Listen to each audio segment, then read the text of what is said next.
ആ വായുള്ള പിള്ളയ്ക്ക് ദൈവം ഇരയും കൽപ്പിച്ചിട്ടുണ്ട്. അതുകൊണ്ട് കുഞ്ഞിനെ അവിടെ ഉപേക്ഷിച്ചു പോയി. എത്രയായാലും അമ്മയല്ലേ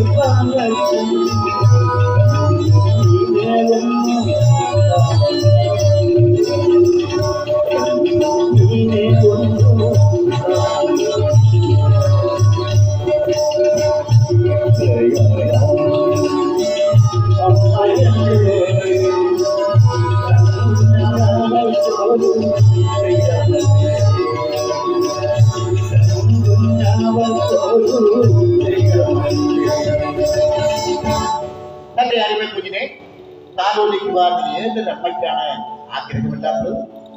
തന്റെ ആഗ്രഹങ്ങൾ ഉയർത്തി ഭർത്താവിന്റെ നിർദ്ദേശപ്രകാരം കുഞ്ഞിനെ അവിടെ ഉപേക്ഷിച്ചു.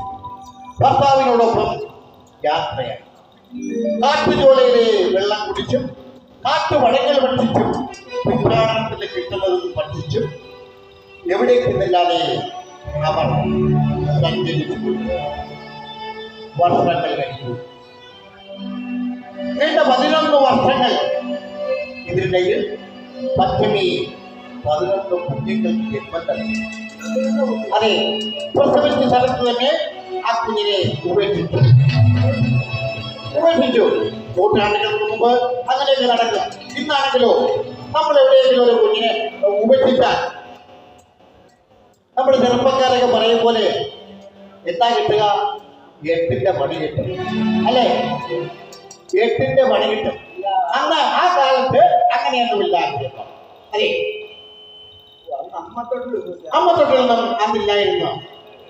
അതെ, പഞ്ചമി 12ാമതും ഗർഭിണിയായി. പ്രസവ സമയമെടുത്തു. പതിവുപോലെ യാത്രാമത്തെ നാട്ടിൽ എത്രയായാലും അമ്മയല്ലേ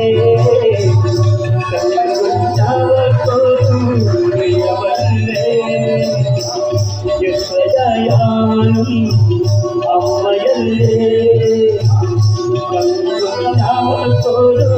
പ്രിയമല്ലേ അമ്മയ്ക്കു നൽകുവാൻ ഉമ്മ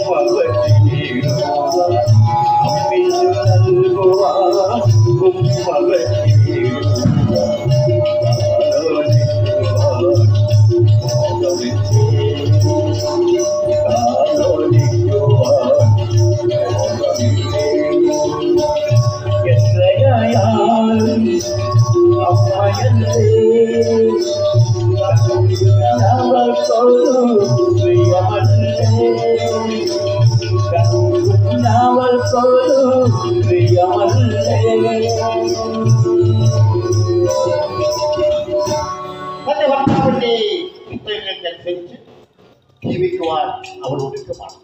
പക്ഷേ തന്റെ ഒരു കുഞ്ഞിനെങ്കിലും താലോലിക്കുവാൻ അവൾ ആഗ്രഹിക്കുന്നത്. അതുപോലെ പരരുചി അവളോട് ചോദിച്ചു. കുഞ്ഞിന് വായിട്ടോ? പഞ്ചമി ആദ്യമായിട്ടൊരു കള്ളം പറഞ്ഞു. ഇല്ല, കുഞ്ഞിന് വായി. ഓഹോ, എന്നാൽ കുഞ്ഞിനെ എടുത്തുകൊള്ളൂ. അവൾ ആ കുഞ്ഞിനെ വാരി പുണർന്നു ഭർത്താവിനൊപ്പം നടന്നു. നേരം ഏറെ ആയിട്ടും കുഞ്ഞിന്റെ കരച്ചിൽ കേൾക്കുന്നില്ല. അവൾ കുഞ്ഞിന്റെ മുഖത്തേക്ക് നോക്കി. ഇല്ല ഇല്ല, ഈ കുഞ്ഞിന് വായില്ല. അതെ, തന്റെ കുഞ്ഞിന് വായില്ല.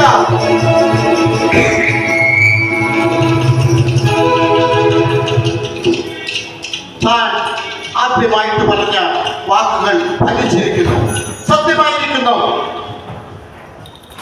പതിവ്രതയും പരിശുദ്ധയുമായ സ്ത്രീയുടെ വാക്കുകൾ അസത്യമാകില്ല. അതാ ആ വായില്ല കുഞ്ഞിനെ ഒരു കുന്നിന്റെ മുകളിൽ പ്രതിഷ്ഠിച്ചു.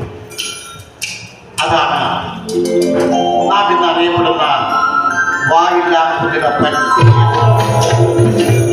കാലം പതുക്കെ കടന്നുപോയി പാൽവഴിയായി പറഞ്ഞ കാലം പതുക്കെ കടന്നുപോയി പാൽവഴിയായി പറഞ്ഞ പലവഴിയായി പലവഴിയായി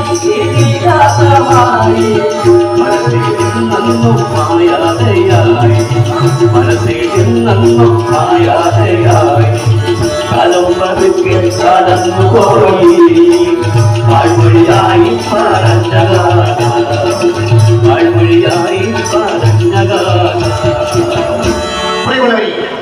പരിപാവനമായ ഈ ക്ഷേത്രഗണത്തിൽ കലാസ്നേഹിതരായ നിങ്ങളുടെ മുന്നിൽ ഞങ്ങൾ അവതരിപ്പിക്കുന്ന കഥ പത്തിരുകുലം. അതെ, പത്തിരുകുലം. മഹാബ്രാഹ്മണനായ വനരുചിക്ക് പറയശ്രീയിൽ ജനിച്ച 12 മക്കൾ. വായില്ലാക്കുന്നിനപ്പോൾ വിളിച്ച് മറ്റു 11 കുട്ടികളെയും പല പല വിഭാഗക്കാർ എടുത്തുകൊണ്ടുപോയി പല പല വിഭാഗത്തിൽപ്പെട്ടവർ, പല കുലത്തിൽപ്പെട്ടവർ ആ കുഞ്ഞുങ്ങളെ എടുത്തു വളർത്തി. പ്രിയമുള്ളവരെ, ശബ്ദം ഉണ്ടാക്കാതിരിക്കണേ. പ്രിയമുള്ളവരെ, ശബ്ദം ഉണ്ടാക്കാതിരിക്കണേ. സ്റ്റേജിനകത്ത് കാലങ്ങൾ കഴിഞ്ഞു. പഞ്ചമിയും വനരേഖിയും ഇകലോകവാസം പഠിക്കുന്നു. കുഞ്ഞുങ്ങൾ വളർന്നു. അവർ അവരവരുടെ മാതാപിതാക്കളെ കുറിച്ച് മനസ്സിലാക്കി. സഹോദരങ്ങൾ പരസ്പരം അറിയുകയും മാതാപിതാക്കളുടെ സാർത്ഥ ദിവസം അവർ ഒരുമിച്ച് കൂടുകയും ചെയ്തു. അത് മൂത്തവനായ 12 മക്കളിൽ മൂത്തവനായ മേഴത്തൂർ അഗ്നിഹോത്രിയുടെ ഇല്ലത്തിൽ സാർത്ഥ നടന്നു. അതെ, അഗ്നിഹോത്രിയുടെ ഇല്ലത്തിൽ സാർത്ഥ ദിവസം അവർ ഒത്തുകൂടും. മേഴത്തൂർ അഗ്നിഹോത്രി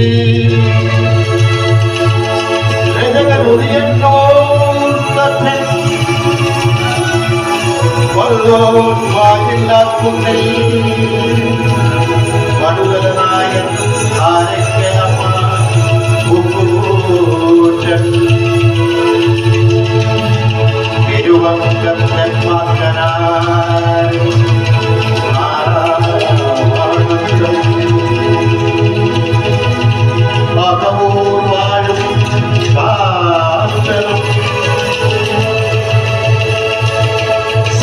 നടക്കുന്നത് അഗ്നിഹോത്രിയുടെ മറ്റും ബ്രാഹ്മണരുടെയും കാർമ്മികത്വമായിരുന്നു. നാനാകുലത്തിൽപ്പെട്ടവരാണ് പാക്കനാരും വള്ളുവരുമൊക്കെ. അതുകൊണ്ട് തന്നെ മറ്റു ബ്രാഹ്മണർക്കും എന്തിന് നമ്മുടെ അഗ്നിഹോത്രിയുടെ ഭാര്യയ്ക്കും ഒരല്പം വെറുപ്പ് തോന്നി. അതെ, പാക്കനാരും വള്ളുവരും ഒക്കെ മറ്റു കുലത്തിൽപ്പെട്ടവരല്ലേ. അതെ അതെ അതുകൊണ്ട് തന്നെ മറ്റു ബ്രാഹ്മണർക്ക് അല്പം മടി തോന്നി. അഗ്നിഹോത്രി തന്റെ ഭാര്യയെയും മറ്റ് സഹോദരങ്ങളെയും മറ്റ് ബ്രാഹ്മണരെയും കൂട്ടി അതാ തന്റെ സഹോദരങ്ങൾ കിടന്നുറങ്ങുന്ന റൂമിലേക്ക് ചെന്നു, മുറിയിലേക്ക് ചെന്നു. ഈ സമയം അവർ നല്ല ഉറക്കത്തിലാണ്. അഗ്നിഹോത്രി പറഞ്ഞു, നിങ്ങൾ എല്ലാവരും എന്നെ തൊട്ടുകൊണ്ട് അവരെ നോക്കുകയും തന്റെ ദേഹത്ത് തൊട്ടുകൊണ്ട് അവരെ നോക്കുവാൻ അദ്ദേഹം പറഞ്ഞു. അവർ അതുപോലെ ചെയ്തു. അവരുടെ കണ്ണുകൾക്ക് വിശ്വസിക്കാൻ കഴിയില്ല. അതാ ഗതാധാരികളായ സാക്ഷാൽ പാലാഴിയിൽ വാഴുന്ന മഹാവിഷ്ണുവിനെയാണ് അവർക്ക് അവിടെ ആ മുറിയിൽ കാണുവാൻ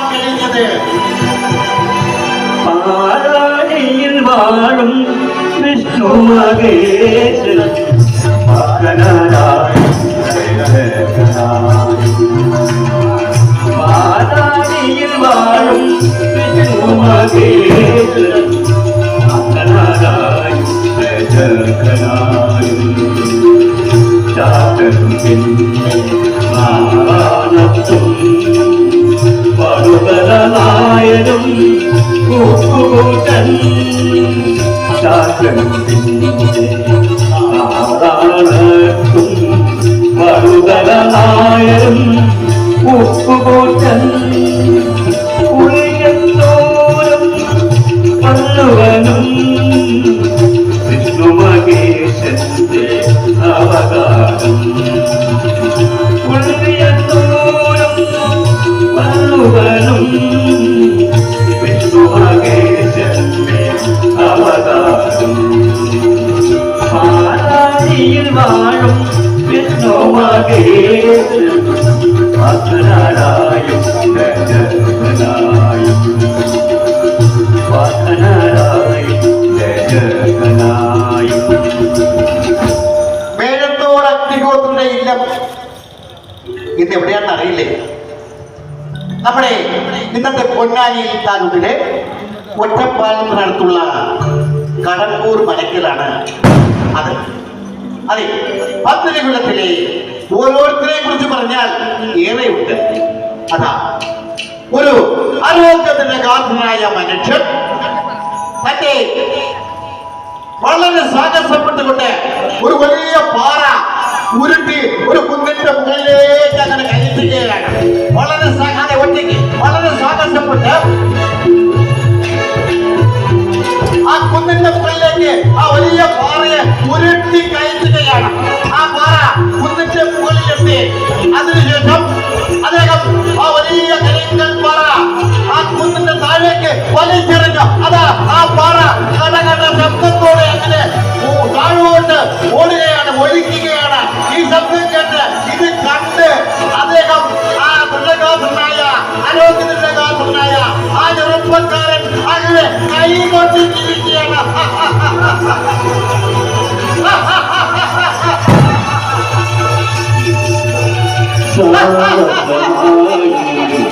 ജീവിതഭാരവും മുകളിലേക്കേറ്റുവാൻ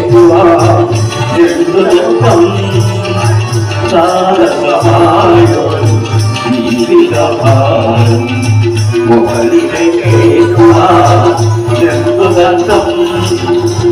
കൈവിട്ട ഭാരവും താഴെ വലിപ്പിക്കാൻ കൈവിട്ട ഭാരവും താഴെ വലിക്കുവാൻ വിവിധങ്ങൾ മതിയാകും